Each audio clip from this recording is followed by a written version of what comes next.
HarperCollins and Harper Audio present Birds, Sex and Beauty, The Extraordinary Implications of Charles Darwin's Strangest Idea, by Matt Ridley. This is the author. Have you heard the blackcock's husky crow in the cool grey light of morning, when the mists were on the vale below, and the mountain tops were all aglow, with ruddy gleams that seemed to show the pathway of the dawning? Have you stopped among the heath and ling to see the grey hen stealing, with her speckled poults of tender wing that closely to the covert cling, and fear to take the final spring, their whereabouts revealing? Anon. Preface. The sea lifted smooth blue muscles of wave as it stirred in the dawn light, and the foam of our wake spread gently behind us like a white peacock's tail, glinting with bubbles. Gerald Durrell, My Family and Other Animals. Intelligent life on a planet comes of age when it first works out the reason for its own existence. Richard Dawkins, The Selfish Gene.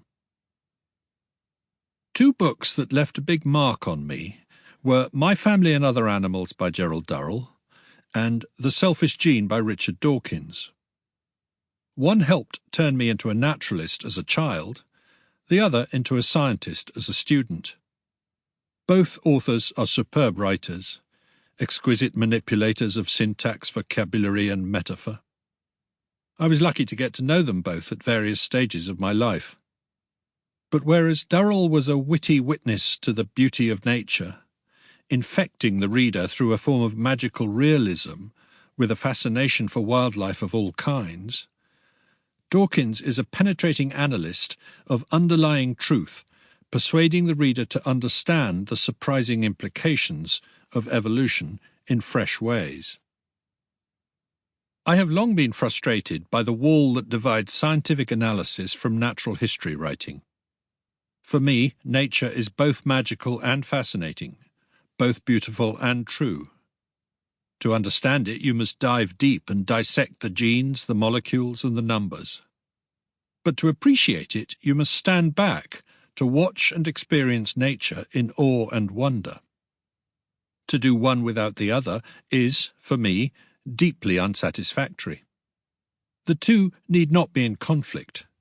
To borrow from the title of one of Dawkins's books, to unweave the rainbow by understanding how it comes to be is to make it still more marvellous, whatever John Keats said to the contrary.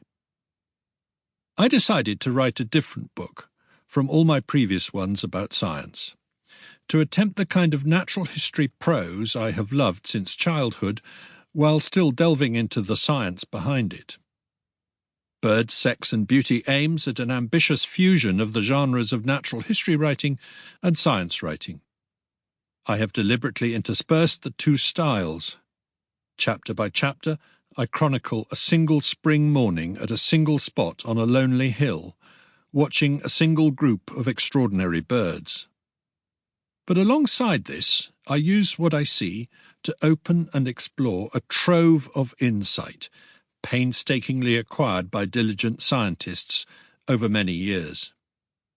In the process, I have also attempted a history of the vexed theory of sexual selection by female choice, laying bare a century of disagreement about an idea so powerful, so weird, so wonderful, that I still feel unsure whether I have gone far enough in accepting all its implications. As the book progresses, I bring the two paths together and, taking wing, in the last chapters become a bit of a travel writer, flitting from the Arctic to the equator in search of more birds and more insights, all in the hope of persuading you, reader, that mate choice is the force that has shaped some of the most beautiful and bizarre features of the world, including perhaps the very mind you are using to comprehend these words. Chapter 1. The Lek. It was the lark, the herald of the morn, no nightingale. Sample complete. Ready to continue?